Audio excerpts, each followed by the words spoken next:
right, welcome everybody to week 16, day 1. Today we're learning Java. This is Java for C++ programmers. So this assumes you know C++. It is not an introduction to Java if you ain't never programmed before. So it's fair warning. So we're going to not do a code review. We're not going to do that either. We're going to talk about programming languages today. So there's actually a lot of different kinds of programming languages. There's in fact 45 categories of programming languages. That's not 45 different major programming languages. That is 45 categories of programming languages. There's a lot of different kinds of programming languages out there. I've listed 5 of them on here. So scripting languages are learning how to do shell scripting and things like that. Very useful stuff. For example, I had a friend who was a photographer and would constantly take pictures, as they do, and then they would rename them. They had a certain naming pattern for their files, like, Kearney, this day, this, da, da, da, da, da. And they would go in Windows and click on each one of the 90 pictures and hit F2 and then rename it Kearney, this day, 1, Kearney, and they would retype it over and over again. I'm like, no, don't do that. Don't do that. That's a waste of time. I can write you a shell script. A shell script is a way of automating your things, and we'll learn more about this in 41. But I can write you a shell script that can rename your files for you. You just type in the name, the day, and you can probably figure out the day automatically if I think about it a little bit, and you just hit one button and it renames everything in the directory, and then you can move on with your life and not spend an hour doing this stupid, boring, repetitive task. And they're like, no, it's too complicated. Like it's literally 5 minutes of my life, dude, and you don't have to do an hour's worth of repetitive, boring work every time you do a shoot. No, it's too complicated. Honestly. Seriously. You need a shell script? Yeah. So we do talk about shell scripting in CSI 41, so stay tuned for that. It's coming up. Or you can learn it on your own. Shell scripting is amazingly useful. So procedural languages is what we've been learning in this class. We've been doing C++ in procedural mode, which means that kind of like you have a problem like Bank of Keith, and in main you kind of solve the problem, and maybe you do calls to procedures. Procedure is a fancy name for a function, technically a function that doesn't return anything, but whatever. And basically the brains of the program are in main, right? So main just kind of goes and breaks down the problem. Phase 1, phase 2, phase 3, done. That's different from what you're going to be learning in CSI 41. CSI 41 is also C++, but it's C++ from an object-oriented perspective. We've been learning C++ from a procedural perspective this semester. In the next semester, we're going to continue learning C++, but we're going to be programming it in a different manner. We're going to be programming it using a lot of classes and things like that. And that's what object-oriented programming is. Object-oriented programming is when things are in classes or structs, which is the same thing. And you have a lot of member functions and member variables and things like that. It's kind of a different way of approaching the same problem. Some people like object-oriented programming. Some people hate it. Either way, you have to know it. And Java is, Java is a object-oriented language through and through. It's entirely object-oriented. You cannot write anything that is not within a class. Everything is in a class in Java. So in C++, C++ is this weird Frankenstein of a language. If you wanted to do functional programming in C++, you do functional programming. The concept of functional programming language is a little bit outside the scope of this lecture, but you can think of it as like everything being kind of like a mathematical function that takes input and gives output and has no side effects. You can do C++ that way if you want.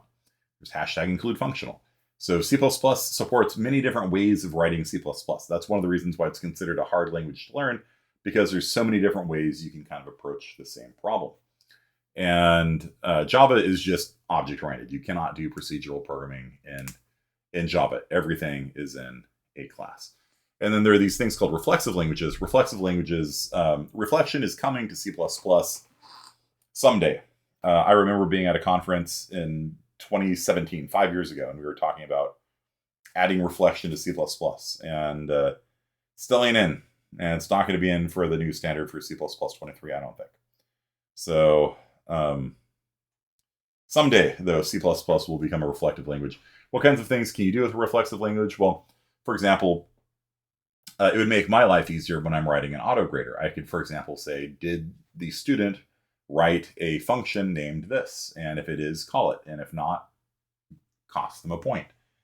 That's not possible in C++ right now without doing some sort of like ADT parsing, compiler kind of thing.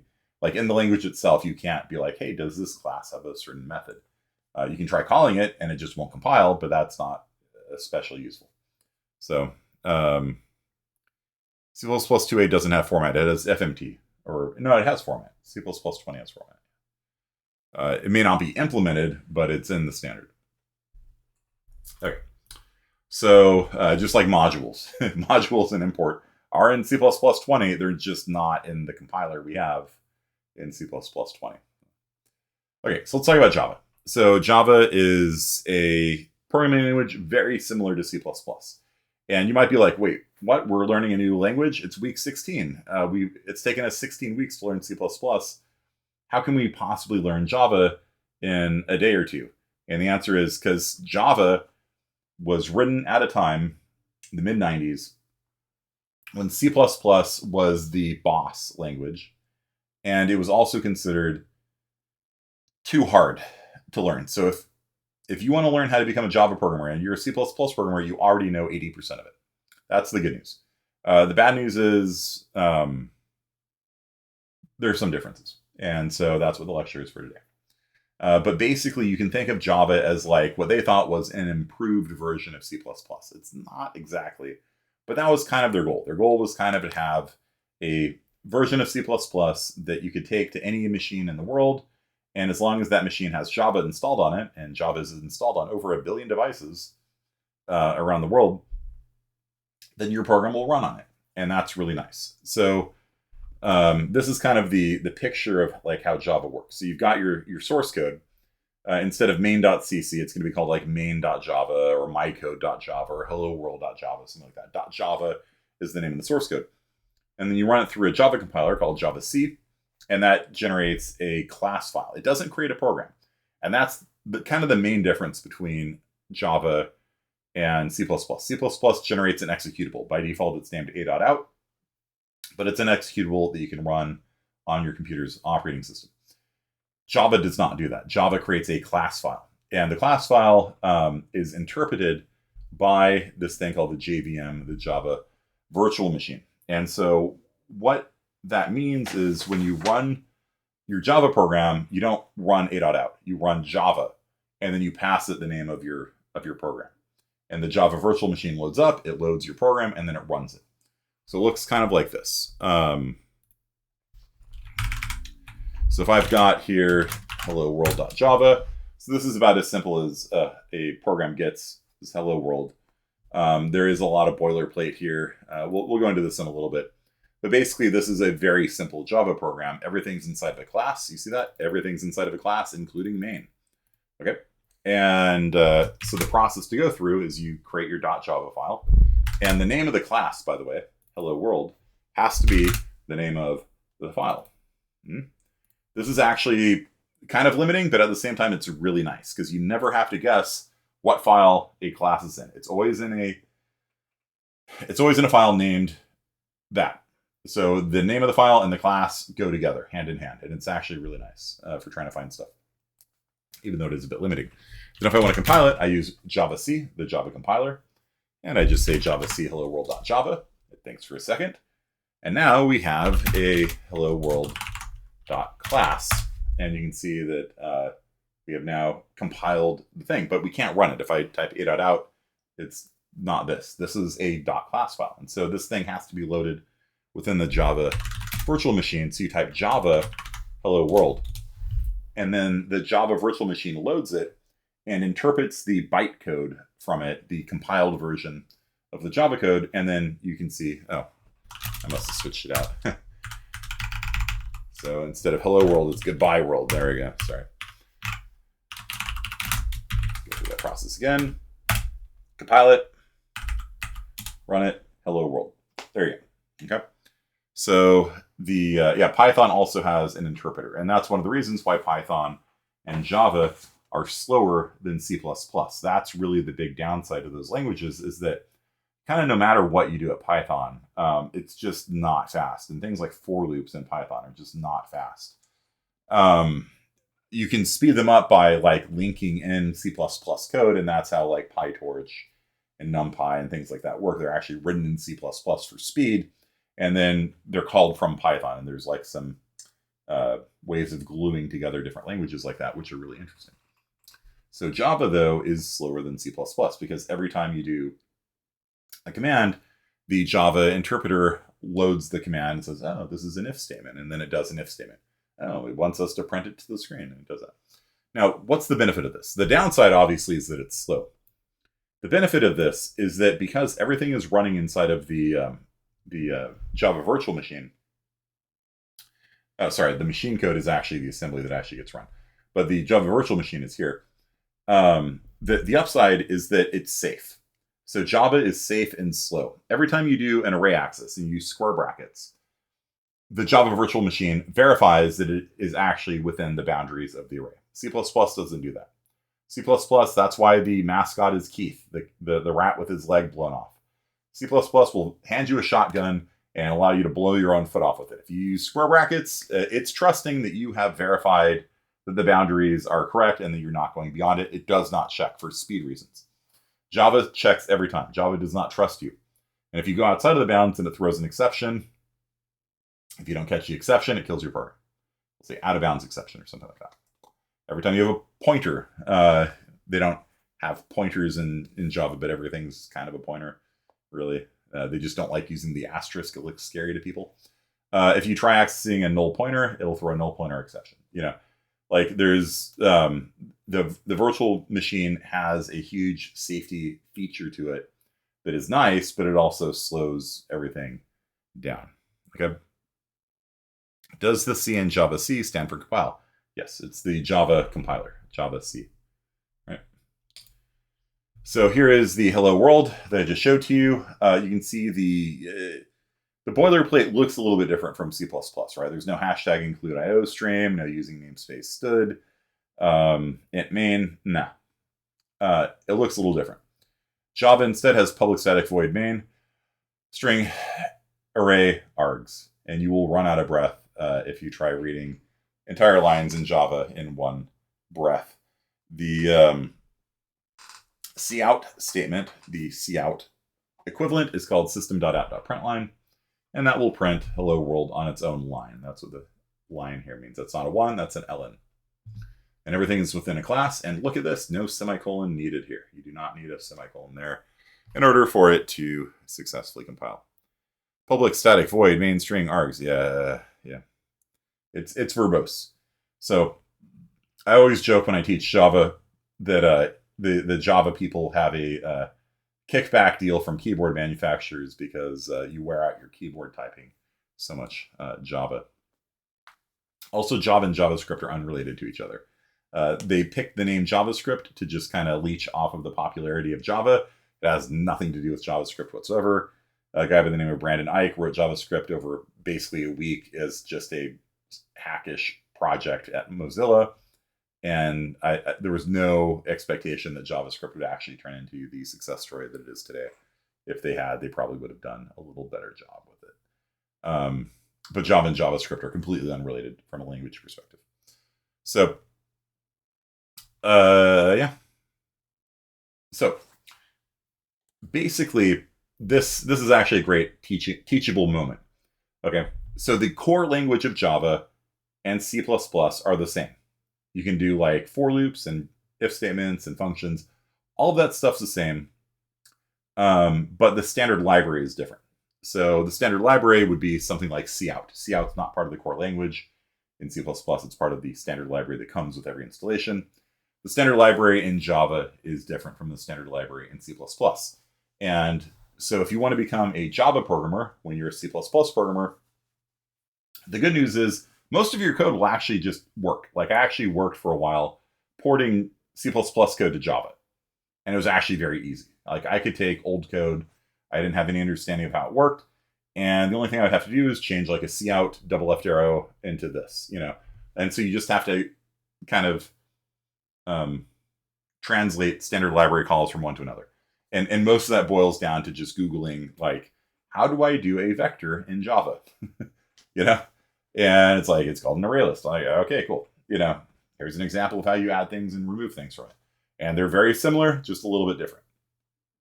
And so I once got a negative review on my Rate My Professor saying, Kearney just told us to Google things. And it's like, yes, that's exactly right. If you want to become a Java programmer, what you're gonna do is just Google, how do I do this thing I know in C++ in Java? And it will tell you. And then you go, cool. And you just switch out whatever that thing is, like, you know, I don't know, like a calendar or something, you know, a date or time call, whatever it is in C++, and you just find the Java equivalent and you just switch it out. And it's a little bit of work. It's not like it just runs C++ code. Well, I mean, it will if it's all core language stuff, but like any, you know, most C++ code has calls to standard library stuff all throughout it. And so you just basically just kind of go through it there and replace it. And it isn't actually that hard. You can actually convert from C++ into Java pretty easily. And that's intentional, in my opinion, because C++ was king at the time. Java was the new kid on the block. And so they wanted there to be an easy path to transition from C++ code into Java. So it's literally the same. Even if you put a semicolon here, which you don't need, it'll work. So there are some small differences, though. The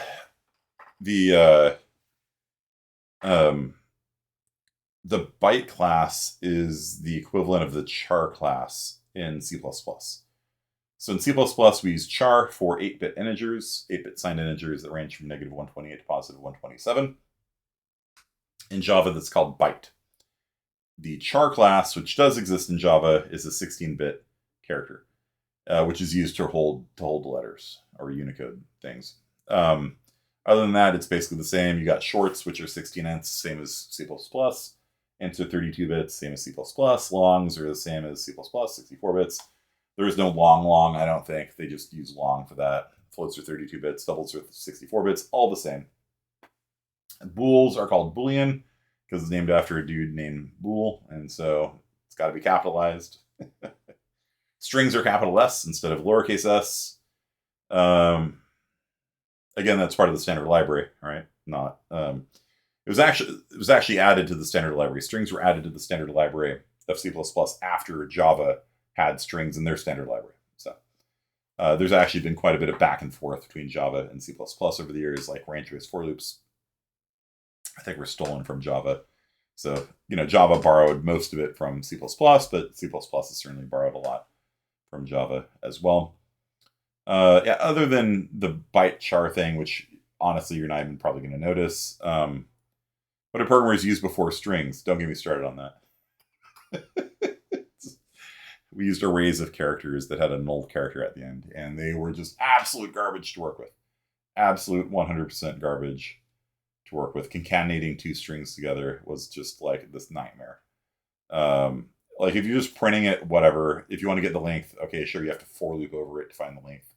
Just stupid, but you could do it. But like concatenating two strings together was just this nightmare. Because like you had to delete the old strings and the new string and figure out the right space. And like the string class in and of itself is just like a godsend to C++ programmers. I still don't like C. Like I can write good C string code, no problem. Like it's not like a technical issue for me. It's just an aesthetic issue for me. Like I just don't like them. It's just, yeah, from a design perspective. Like it was written at a time when it's better to have your code run slow than to waste an extra 4 bytes of RAM, because every byte of RAM was $1. Every byte of RAM was $1. So they made very different decisions back then. Now they're bad decisions. Back then they were good decisions, but they haunt us to this day. So, yeah, a kilobyte of RAM would be $1,000 in 1970s dollars. It's a lot of money. Nowadays it's like, I don't know, like $4,000 for a K of RAM, not a gig of RAM, a K of RAM. You know, 1,000. Okay. One cool thing about Java is that if you use an uninitialized variable, it actually doesn't like that very much. So, oops. So like if we made integer x equals 0, that compiles just fine. We have integer x. It also compiles just fine. You can have an uninitialized variable in Java. It just doesn't like it when you use it, right? So let's actually, let's see here. Let's see if that can trigger it. Yeah, there we go. Error. Okay, so you can't use uninitialized variables, and I like this. I hate the fact that C++ makes it so easy to have uninitialized variables like sneak into your code. Like a lot of people will do something like this, and then they'll say like if y is less than 100, then x is equal to 0. Like they have like different pathways through their code that initializes a variable in different ways. And if you follow the logic, like sometimes like you can work your way through that and x would still be uninitialized. And I really dislike that. Like I always initialize my variables for a reason, because I've been burned by it so many times. So there's actually a proposal right now in C++ to basically disallow uninitialized variables. And if you want to have an uninitialized variable like deliberately in C++, you'd have to do something like this. And like tell the compiler, like, I know it's uninitialized, leave me be. You know, I've got some pointer tricks going on that are going to initialize it or something. You know, because the compiler's not omniscient, right? But like this I like, you know, and like apparently like large companies are actually blocking it because they don't want to have to fix their code to not have uninitialized variables in it. And to me, it's like you should be fixing that. Like if your code is relying upon uninitialized variables working in a certain way, like that's horrible. Like 10% of all critical vulnerabilities are caused by uninitialized variables. So let's just get rid of them, you know? I don't know. So Java doesn't allow it. Good job, Java. You can't use them. You can make one, you can't use it. So. Uninitialized variables for chaotic evil RNG, except it's not random except when it is, right? So some, like if you turn the optimizer on, a lot of times the uninitialized variables become 0. You know, but if you turn the optimizer on, then you get random numbers sometimes. You know, it's just a really really horrible way of doing random numbers. C strings is also horrible for security purposes. Yeah, absolutely. If you scanf into a C string, like it doesn't know how big the string is, so it'll just go right past the edge of the string and trample over your memory. It's just not. There's a lot of things that are just not good from a security perspective, and have caused umpteen number of hacks over the years, and we know better. And that's one of the reasons why Java exists. Like Java does not allow any of that stuff. Can't have uninitialized variables. You can't overflow a buffer. It's just safe, but slow. Okay. So Java's also got variable types like capital I integer, capital F float, capital D double, capital C character, not char, which is kind of weird, but whatever. Byte, long, short. And so these things are kind of convenience classes. They're like a really nice quality of life thing. They're called boxed types, like BOX. And a regular variable doesn't have like member functions or member variables on it because it's not a class. These are classes that act like an integer. And so because they're classes, they can have member functions on them. So like if you want to convert an integer to a string, then you can do it like this. Bob is a capital I integer, bob.toString, and then that'll convert Bob to a string for you. So there's all sorts of things like that, which are really nice. They're just really nice quality of life stuff. I kind of like, I've actually used C++ libraries that are like that just kind of do some nice conversions to and from strings and things like that for you, so you don't have to worry about all that stoy stuff, They don't have constants in Java. The const keyword, const, the const keyword in C++ has like 7 different meanings. And so rather than that, they have this kind of verbose garbage instead. Public static final int array size equals 100, right? So it's a lot of typing, verbose. It's very verbose. Java is just a verbose language. It just is. They just like typing. It's hard to fit Java lines of code on one PowerPoint slide. Like they just go on forever. So yeah, this creates a constant named array size. It's an integer. It can't change. It's constant.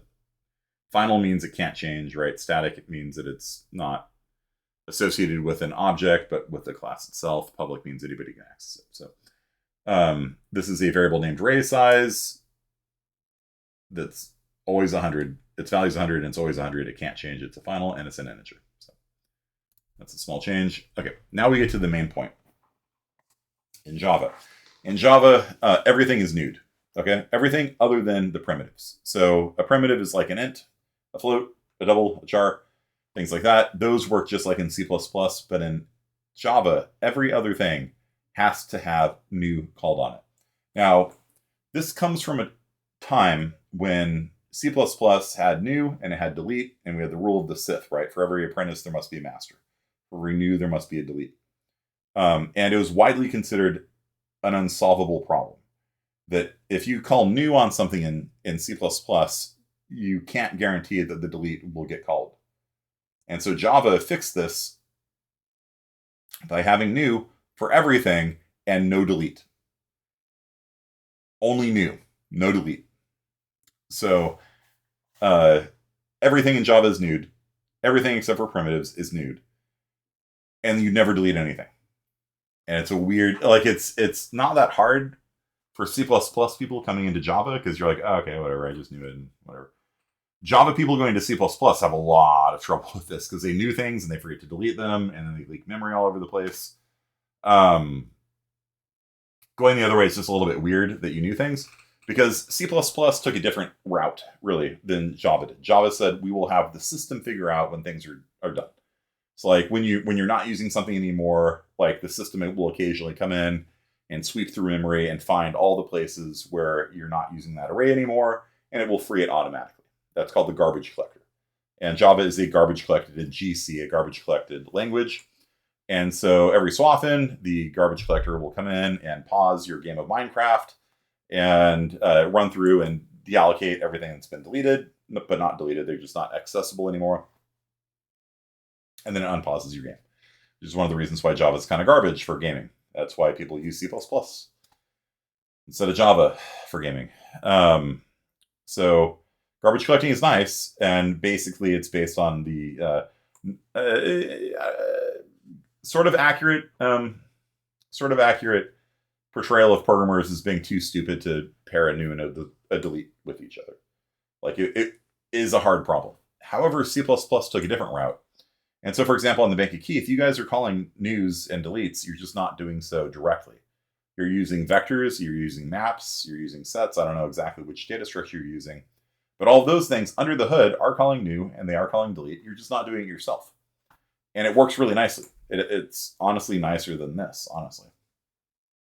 Because it's explicit deletion, right? When you call pop back on a vector, that thing's getting deleted, one way or another.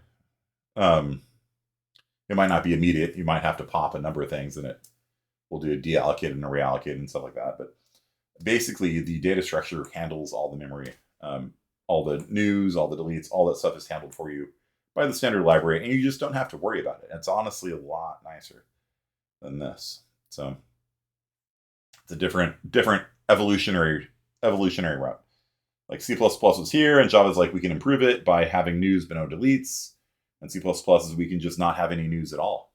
No news is good news is the C++ motto these days. Like I pretty much never use new these days, unless I'm making a data structure or something like that. I don't use new like almost ever. I don't want to say never, but almost never. So yeah, when you look at Java code, if you try to just make an array of size 100 like that, then when you compile it, it does not like that. So you have to do this.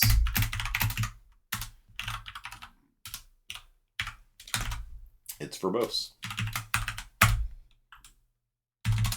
Okay. So even all arrays have to be nude. Okay. If you make anything that's not an int or a double or a float, anything that's not a primitive has to be nude, and you just don't delete it ever. The system itself figures out, okay, we're done with the array, free it. Okay.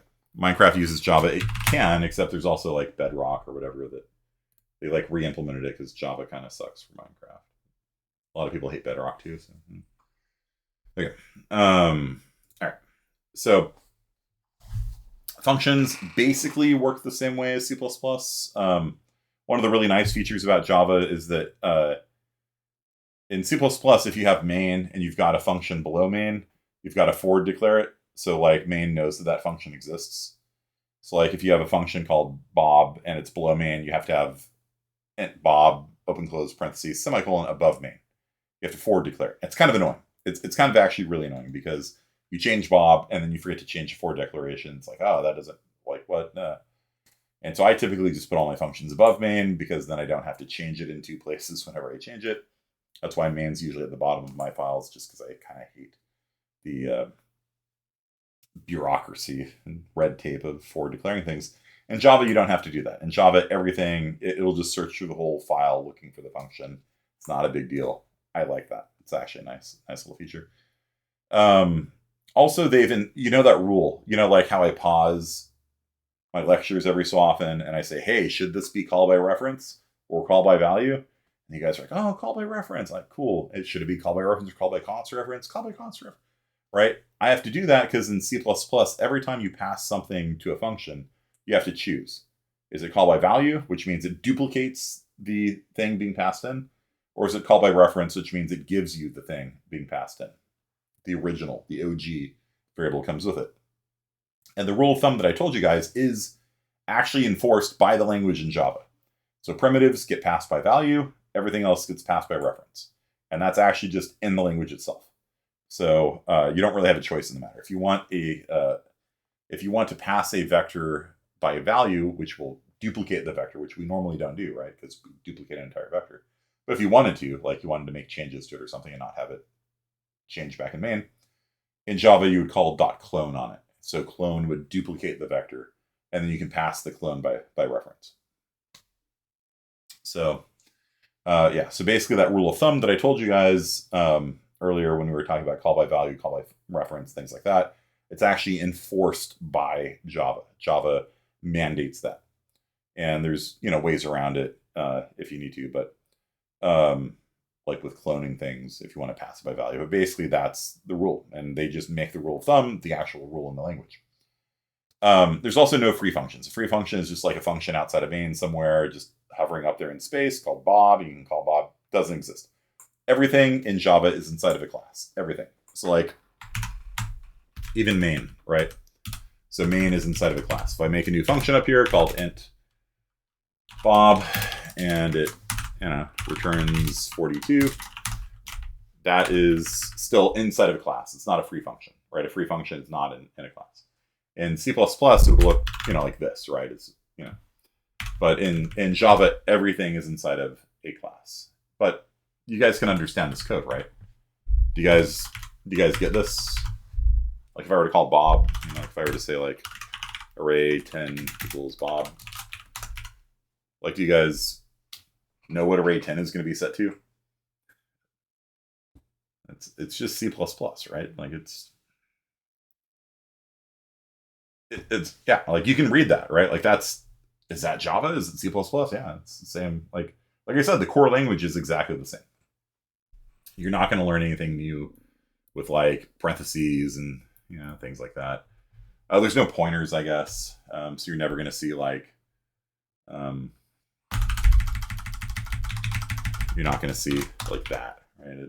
That's going to explode the brain of any Java programmer. Because pointers are too hard. Like so Java got rid of pointers. So if you want a pointer, you do it like this instead. So it's an array. It's not a pointer, it's an array. It's the same thing, but less scary. I don't know. People just were afraid of the star. So there's no pointer anywhere in Java. But yeah, look at that. I mean, you can just basically see that all of this is, basically just C++, right? Like there's, you can be like, if array 10 is greater than 40, then array 10 plus plus, like, right? Let's see if that likes that. Non-static, yeah, right. Static. So that is one change. If you want it to be a global function, you have to make it static. Static means that it's not attached to an object of the hello world type. It's attached to the class. So that is one change you have to do there. Okay. Or and. Do they? Oh, that's a good question. If it's and array 10 is less than 50. Nope. So that is actually a great point. You have to use the ampersands. Ampersands work fine. And an or are actually a more recent addition. I think that's like C++ 11 that added an and an or. But Java, you have to use double ampersand or double vertical slash. Okay. What do you mean by global function? It's in the same class. Yeah, there are no global functions. Everything's within a class, right? So that's how you call Bob, right? Okay. Static means that it's attached to the class instead of an object of that class type. So for what you normally think of as a function, it's going to be a static function in Java. Okay. Okay, so in Java, there's no operator overloading, which means that like class types don't have any pluses or minuses and things like that work with them. You're going to learn about that in 41. You don't need to worry about it for now. Basically, all the primitive types like ints and doubles and all that stuff, you can add them, you can subtract them, you can use plus plus of them. All that stuff is the same. All of it's the same. There's one small difference in Java versus C++. They have a double right shift and a triple right shift. So you haven't learned bit shift things yet. So who cares? But there is one operator that Java has that C++ doesn't have, and that's the triple right shift. And that's the difference between there's wrapper classes, all the primitive types. Yeah, I already covered that, Aaron. That was on a previous slide. You just got here. So, but that's really the only difference. The only operator that is allowed in Java is the string concatenate. So just like how in C++ you can have one string plus another string and it glues them together. The same thing works in Java. That's the only exception they allowed, is adding two strings together to glue them together, to concatenate them, to pin them together. Other than that, none of these things work. You can't use plus with two hello worlds or something like that.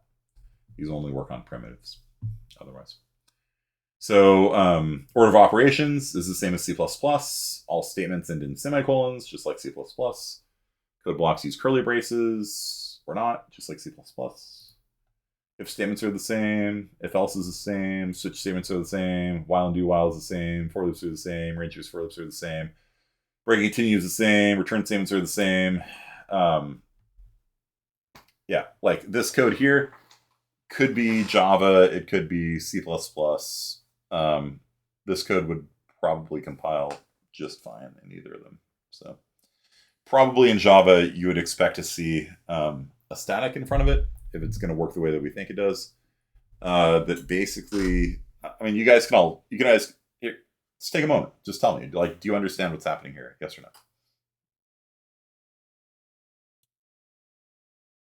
Like, can you read and understand this code?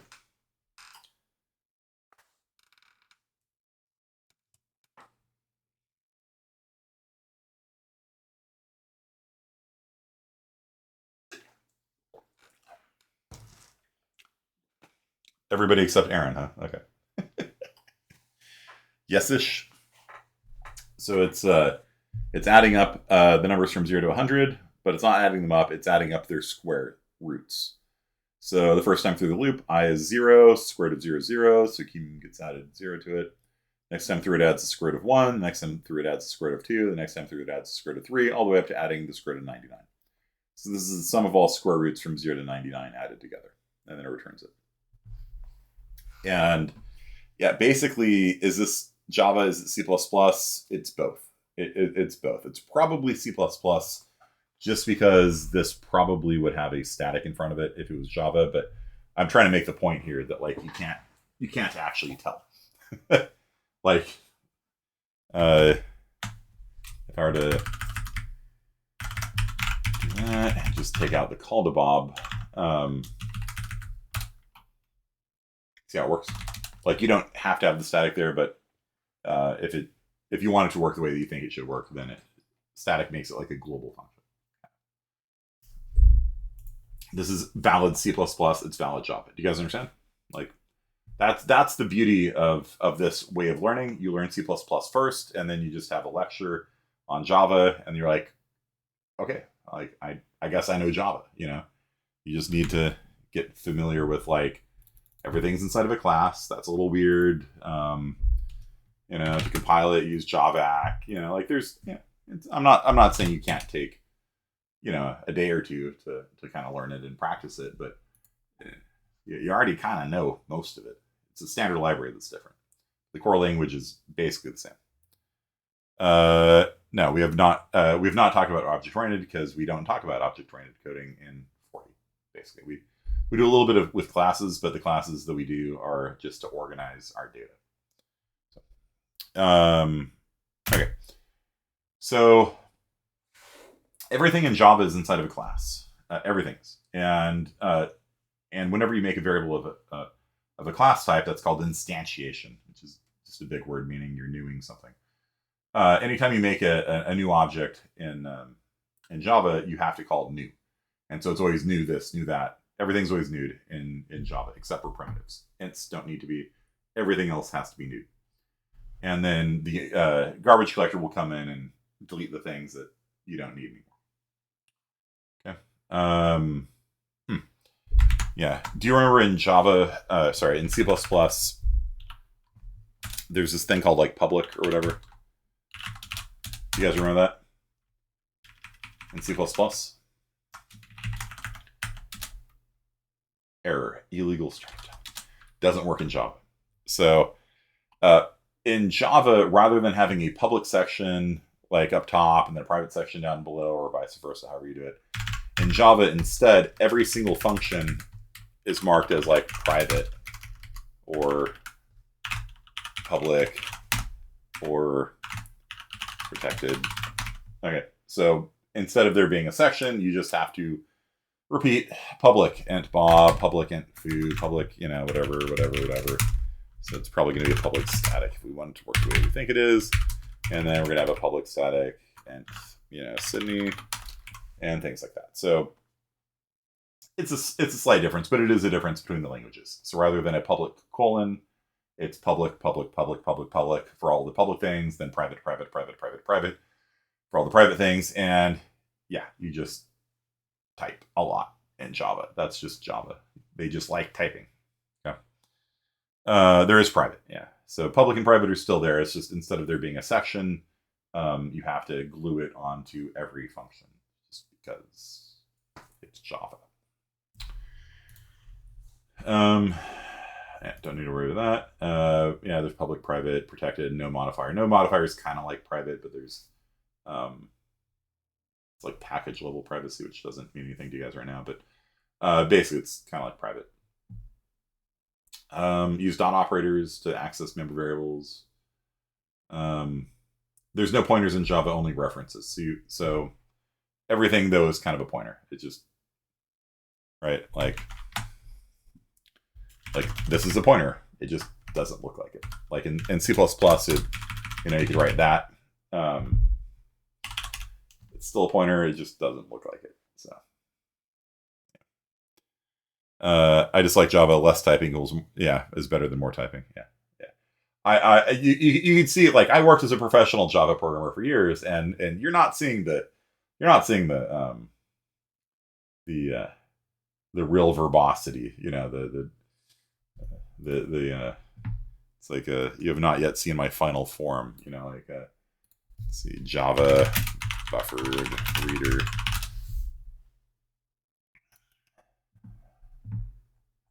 Some sample code here.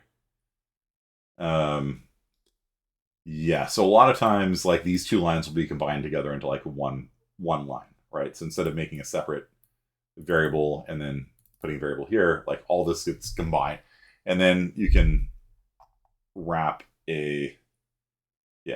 this wraps around this, wraps around this, wraps around this, and you end up with just lines of code that are just 60, 70 characters long. Buffered reader n equals new buffered reader, new file reader. Yeah, like that. You see how they have to break it on multiple lines already. And then this oftentimes will have another thing wrapped around it. You end up with these gargantuan long statements just to do if stream is what this is, basically. So like in C++, we'd go if stream ends. And instead in Java, you type blah, you type like 80 characters to do what you can do in C++ in like 10, so it's a pet peeve of mine because I like I said, I worked professionally doing Java programming for a couple of years, and I just got really sick of just how much excess of no purpose typing there is. You have to do try catch blocks all the time. Yeah. Okay. Couple things I will mention that are nice about Java. So how many people here have seen the /* comments in C++? These are also called C-style comments because this is how comments originally were. C++ added in // by the way. So originally, back in the day, you cannot do a comment like this in C. They added that, I think, in C99 is my understanding. In C, you had to do comments like this. You had to do an open, close comment. And it was kind of annoying. They're cool for like multiple lines, but like for one line, like it's just more typing, right? And so Java took this and added in something kind of cool. Do you see how there is a second star here? So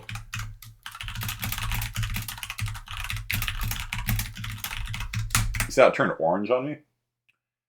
That's because when you have the second star here, when you have the /*, this is documentation. So it's a comment. It's still a comment. Like it's not code that compiles or anything like that. It's still a comment, but it's documentation. And so there is a program you can run called javadoc and hello world.java. And what it will go through, that's fine. What it does, it actually makes an HTML file out of your source code. And so you've got your source code here, and every one of these like documentation lines gets copied into the documentation, and it documents all the different functions. And you should probably have one of these things above each one of them, kind of explaining what they do. And it's just really nice. Like it'll just generate documentation for you. And in C++, there's something called Doxygen, which is kind of similar to Javadoc. But that's an innovation that Java did that I kind of like. I actually dig this part of it. There's also a deprecated attribute you can add. Is it lowercase or uppercase? D.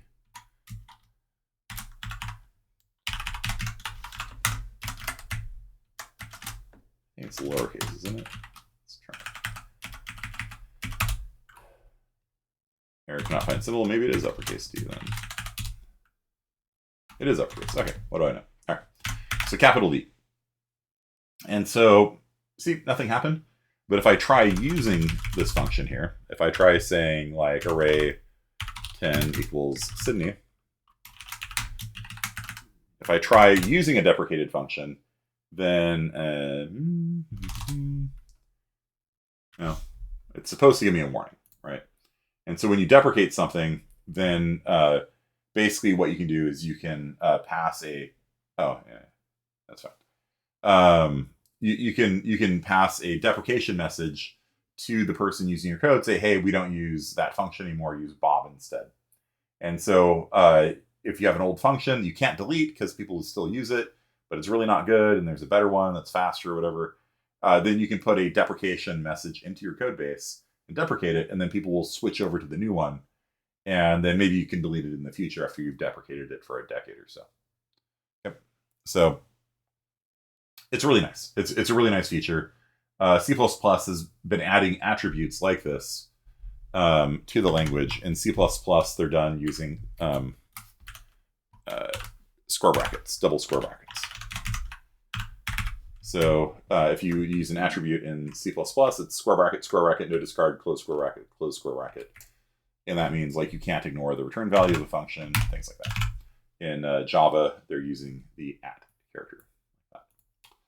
Another difference is import. So Java uses import, whereas C++ uses hashtag include. Does anyone know what the hashtag symbol actually is? What's the name of the hashtag symbol?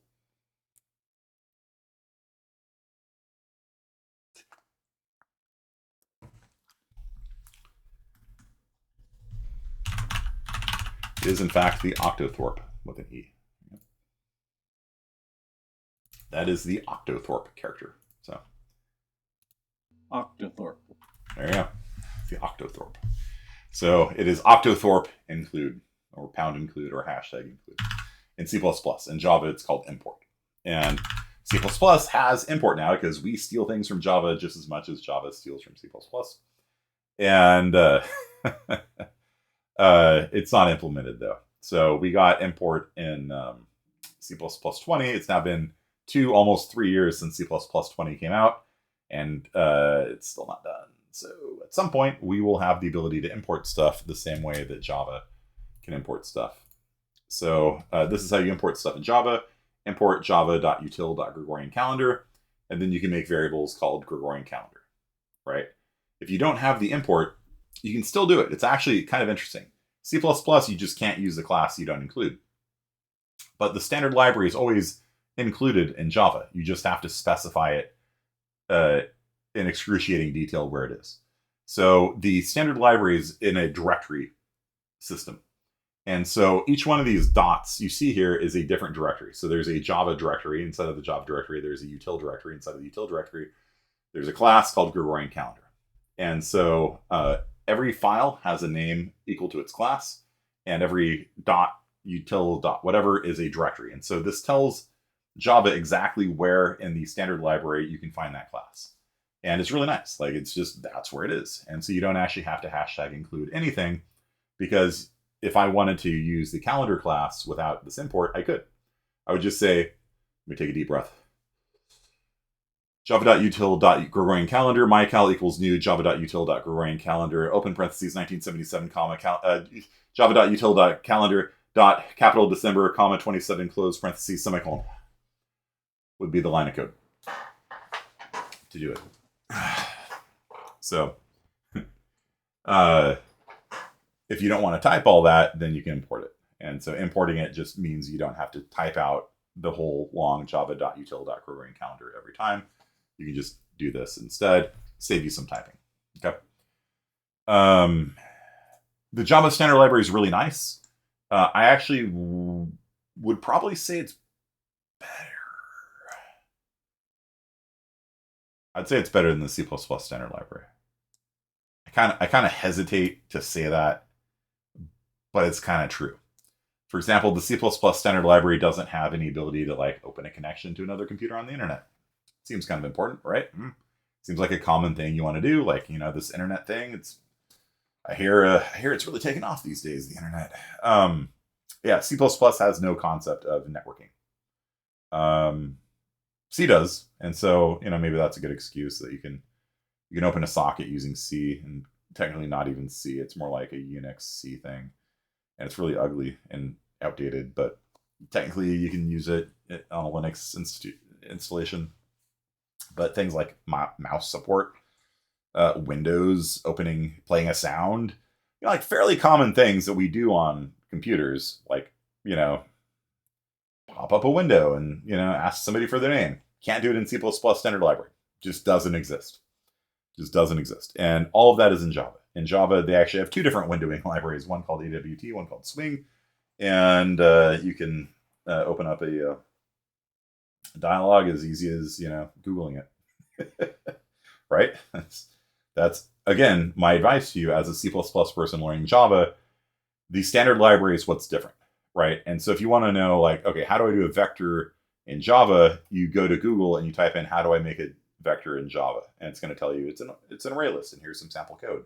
And here are the functions to push things into it and pop things out of it. And they're going to be very similar to push back and pop back, but slightly different. And so you just need to look at the source code and go, oh, okay, I got it now. And then you write your code. because guess what? Your final homework assignment has been deployed as of 2 hours ago. And I know Bank of Keith isn't due till Wednesday. This one is not due until next Friday. So you have like a very generous amount of time to do this because it's Thanksgiving. And I'm probably going to do like an extra credit thing over Thanksgiving for you guys. But next Friday is the last day of school. So it's going to be due then. And you're going to have maybe some competency exams, things like that coming up. But it's rainfall. So you guys are going to do rainfall. You've already done rainfall. I hope. If you skipped rainfall in C++, sucks to be you. But you get to take your C++ code for rainfall. You get to convert it to Java. So you get to go through that experience that I had of converting C++ to Java. It's not the assignments no different. No, it's not harder. It's not any different. It's just you have to do it in Java. Okay. So that's already been deployed. You can take a look at that. If you've already finished Bank of Keith, go for it. There's a couple more Bank of Keith input tests coming out soon. It's one of the reasons why I hate plagiarism is because generating a good homework assignment actually takes a long time. So, would Bridges Mountains 40 in Java be difficult? I don't think so, because there is Bridges Java versions, which I don't think I have installed. I might. I don't know. I'd have to. I mean, there is a Java version. I just don't know if I've installed it on the server. And if there is, it's out of date. It's like years out of date. So the Java standard library though is huge. Yeah, and so they've got support for mouse clicks and playing sounds and making windows and connecting to things on the internet and multi-threading, which C++ does have now. All sorts of things that just kind of work nicely. They're not the most optimal thing. It's Java. It's not supposed to be optimal. Java is supposed to be safe and slow, right? If you're a bank, you want to make damn well sure that nobody can go out of bounds on an array and edit your bank account balance. You know what I mean? That's not the concern. The concern is not for speed. The concern is for safety. And so the Java standard library isn't the most fastest thing in the world, but at the same time, it does a lot of nice things for you. And you don't have to Google around and find GitHub repos that don't even work half the time, or whatever. So it's just nice. And so the C++ standard library cares a lot about speed to the extent of which that they don't implement things that people need, like split and trim and things like that for strings. Split, like if you have a CSV file, split it by comma. Doesn't exist in C++. Trim, get rid of white space on two edges of a string. It exists in every language except C++. It's just it's one of those things where, if they can't come up with this optimal fast implementation for it, they just don't put it into the standard library. Go get it somewhere else, So,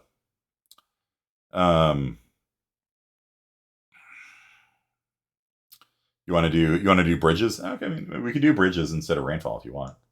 Could be fun. What do you guys think? Let's take a vote. Would you guys rather do rainfall in Java or the mountain bridges assignment in Java? I'll vote now.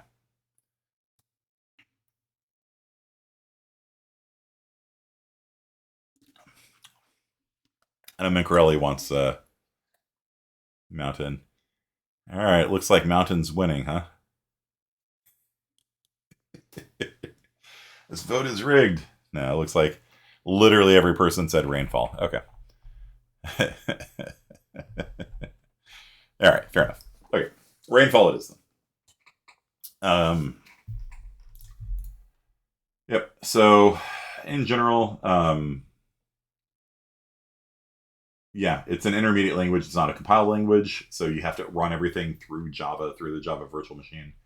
Byte and char, there's a slight difference there nobody cares about. At least you shouldn't care about. At least not for rainfall. Instead of const, use public static final. There's no pointers, only references, but they're basically the same thing. It just the syntax looks a little different. Use dot instead of the arrow operator.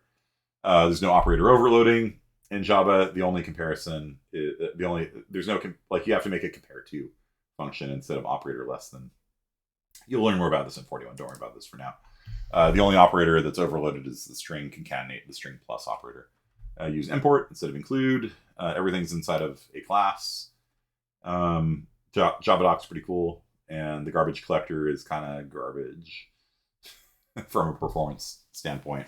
But it works nicely. So you just knew everything, and then like I said, the garbage collector will occasionally pause your program, be like, oh, you're not using that array anymore, and delete it.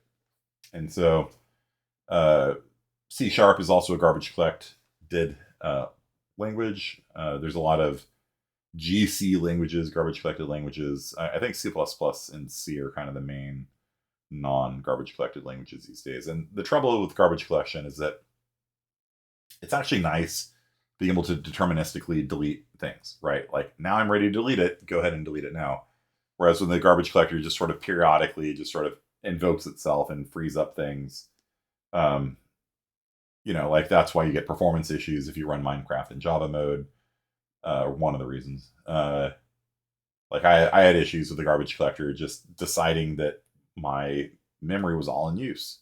It wasn't. I wasn't using it anymore. But however it was that I had structured my code, it had decided that all of the stuff that had been freed, well, I thought had been freed, that I wasn't using anymore, the garbage collector did not tell that I wasn't using anymore. And so I ran out of memory on my whole system. Gigs of RAM just filled, I'm like, okay. So I just rewrote my code, and then the garbage collector figured it out, and everything was fine. But it was just like, well, that's kind of annoying because you can't delete anything, right? Like, if you can't delete anything, like, it's like, but I'm done with it. Like, So I just had to kind of make my code a little more friendly for the garbage collector. So, how long did bridges to extras? Oh, you guys want to do bridge time? All right. So that's basically it. Now, on the server, I have a file that I pushed out for all of you guys. I'll pull it up now. We got like 5 minutes left.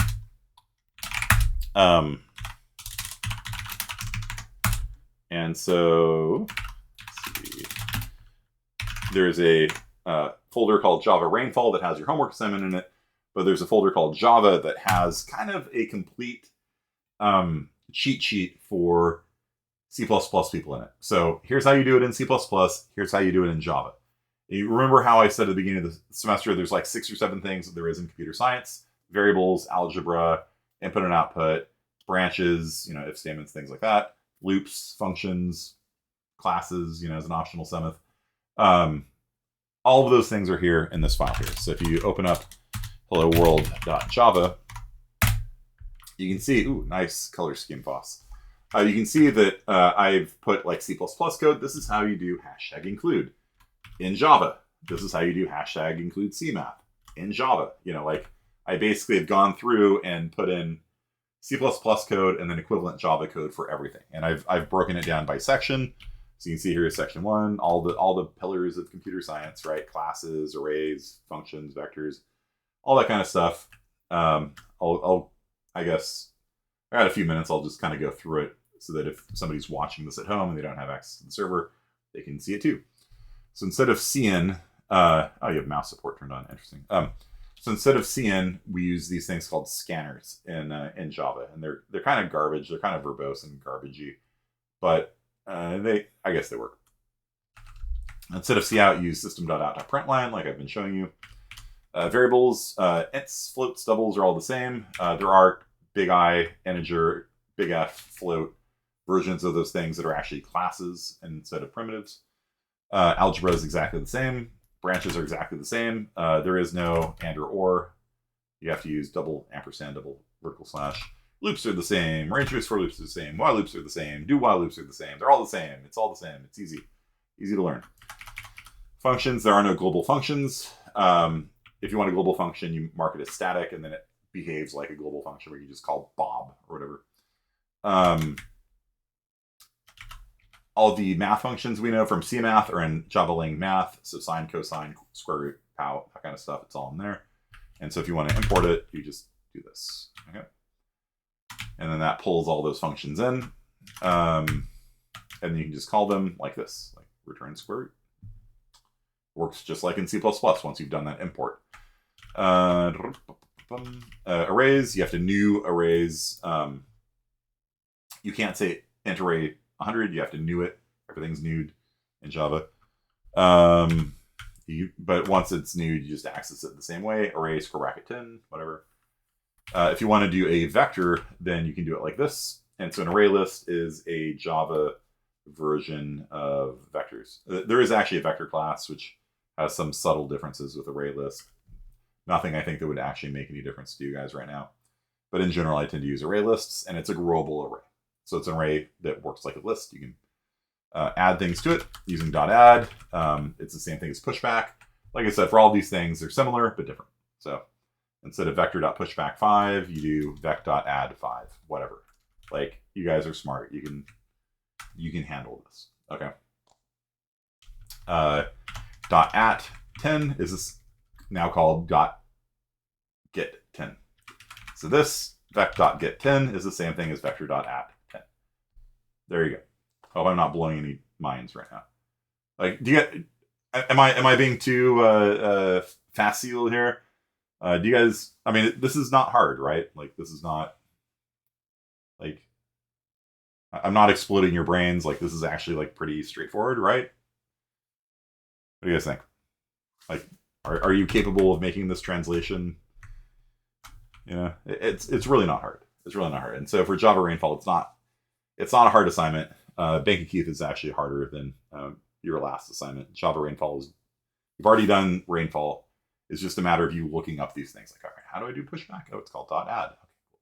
How do I get an element? .get instead of a . You know what I mean? And so for C++ programmers, Java is just really a matter of like, okay, what's that called? Okay. And I've provided you a cheat sheet here that has everything you need to know in it, basically, for this homework assignment.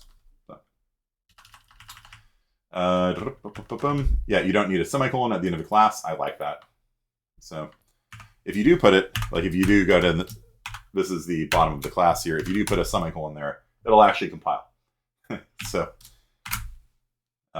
that's something I like, though. You don't have to have a semicolon at the end of the class. Cool. Yep. So rather than public and private sections, everything gets tagged as public or private or whatever. And then for file I/O, you do it like this, a new file instead of IF stream and OF stream. So again, I have C++ code here, and then I show you the Java code here. And then the CN is maybe the last thing I'm going to talk about. You can see here, like HiPot, like this, you can read this code. Like, this is literally just C++ code, right? HiPot takes in two doubles, does a square to the square, sum of the squares. It's the Pythagorean theorem, right? Returning a double. Like, you can just read this as a C++ program. It's not hard at all.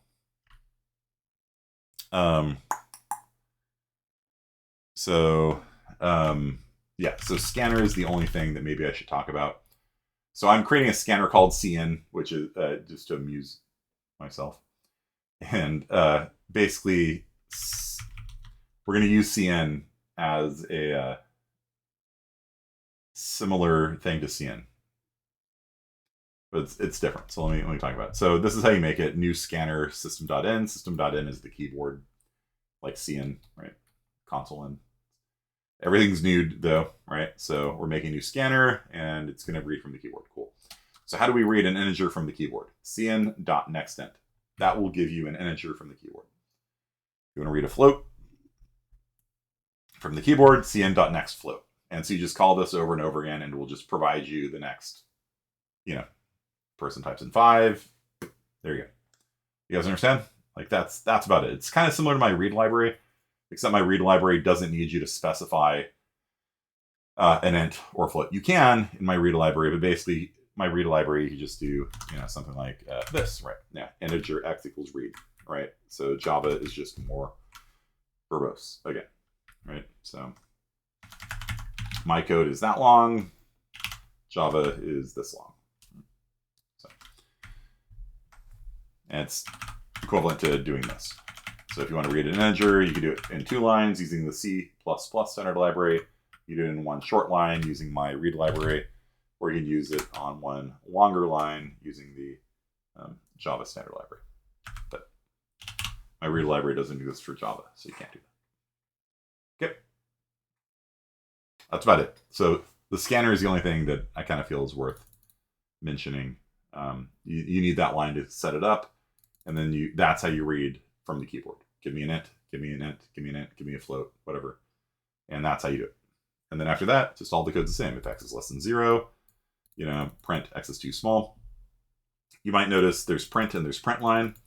So print doesn't do the print does not do the end line, right? It doesn't do a new line on it. If you want to put a new line on it, you can do the \n, same as in C++. So this line of code here and this line of code here are basically the same thing. They print x is too small with a new line. This one will print x is too small without a new line. So there's print and there's print line. Print line is the same thing as like inline with C++.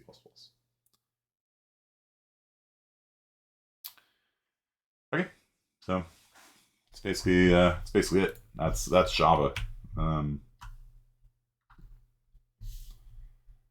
That's the box type I was telling you about. If you want to convert an integer to a string, it's like that instead of the toString function. In C++, it's integer.toString to convert something, double toString to convert a double to a string. That's about it. Any questions? You guys are all Java programmers now. You will be by next Friday. Put it on your resume. We'll do this again in CSI 41, but parseint, not pasteint. Can you just make a toString function? You could, yeah, but they exist already. So might as well use them. Any other questions? It's a good question, Rob.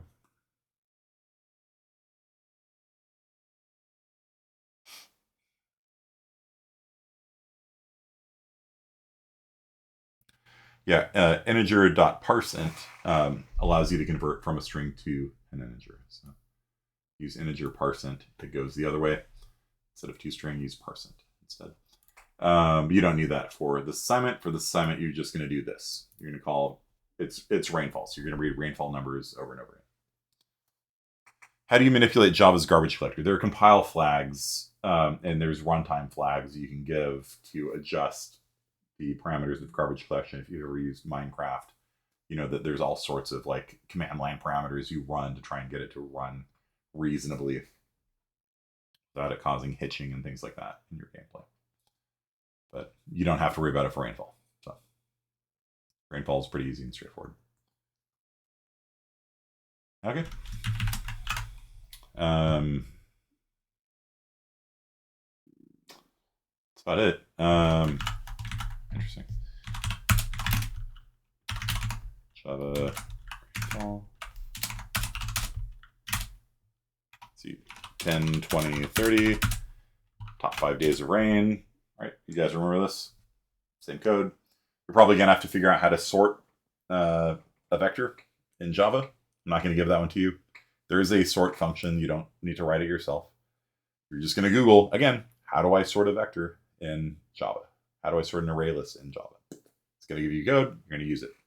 So again, this ability to like on your own look up stuff is a very crucial skill to have as a computer science major. Like at some point you need to like leave the nest and like be able to like go out there and like look up references and be like, oh, that's how it is. It's .get instead of .at, and then you just do it, right? However, I'm always here. TAs are always here to answer your questions. Okay. Vectors or array lists, it doesn't matter. They're effective. DuckDuckGo, yes, thank you. Instead of Google. So it's hard for Java people coming to C++ because they knew everything, they forget to delete everything, and they have some other bad habits along the lines of typing too much. It's actually a lot easier to go from C++ into Java, and it's also easy to go from C++ into Python. Like it's harder for them to go the other way. So that's one of the reasons why I teach C++ first. It's not that. All right, guys. So that is it for today. Good luck. Bank of Keith. Get it done. And we'll do some fun stuff on Wednesday. There is an announcement on Canvas. If you want to fill out the survey from Mincarelli as your TA, please go ahead and do so. The Tutorial Center reads all of your feedback, and I'll see you guys on Wednesday. Peace out.